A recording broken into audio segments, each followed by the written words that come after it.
नमः शिवाय। जय श्री राम। देखिए, रामायण केवल धार्मिक ग्रंथ ही नहीं, वो हमारे जीवन का सार है।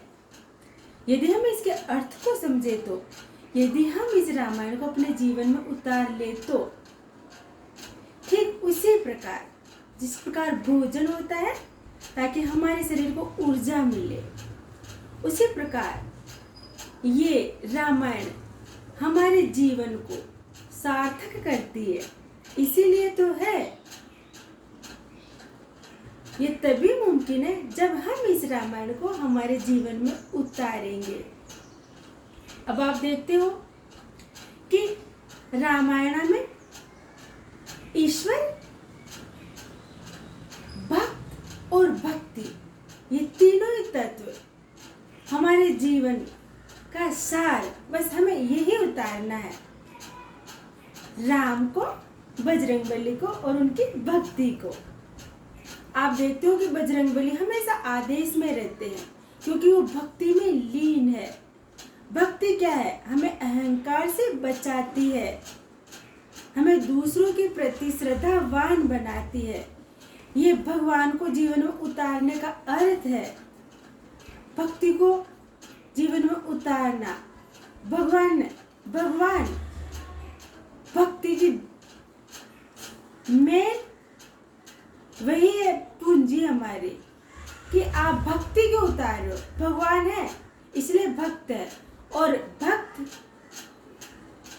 है, भक्ति उसी भक्त के माध्यम से पूरी होती है। और वो भक्ति हमें कभी भी किसी भी क्षण में, हमेशा उस क्षण को हमारे लिए कितना महत्वपूर्ण है, कितना इम्पोर्टेंट है, जिसमें हम हमेशा कर्म करते हैं, वही सिखाती है कि ये सुख ये दुख किसी में भी हम प्रभाव में नहीं आते, क्योंकि ये सब अस्थायी है।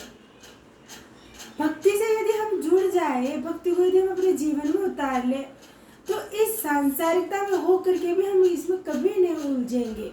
और हमारा कर्म, हमेशा हमारा काम भक्त के होने से, उसमें जब आप भक्त बनते हो तब आप ज्ञान में आते हो, और वो ज्ञान अहंकार पैदा करता है। तो यदि आप भक्ति उतार लोगे तो आप अहंकार से मुक्त हो जाओगे, क्योंकि आपके अंदर श्रद्धा उतर आई है दूसरों के प्रति, हर घड़ी, हर क्षण में। इसलिए आपके कर्म हमेशा भगवान के आदेशों के अनुसार होते हैं। जैसे बजरंगबली कर्म किए उन्होंने, लेकिन एक भक्त के रूप में, और भक्त कैसे? भक्ति उतार के वो हमेशा श्रद्धावान रहे। इसलिए उनके कर्म हमारे लिए जीवन की प्रेरणा है। इसीलिए आप बजरंगबली से सीखिए कि भक्ति क्या है। भक्त होना अहंकार है, और भक्ति को उतारना अहंकार से मुक्त कराता है। इसलिए रामायणों के तीनों तत्वों को हमें जीवन में उतारना चाहिए।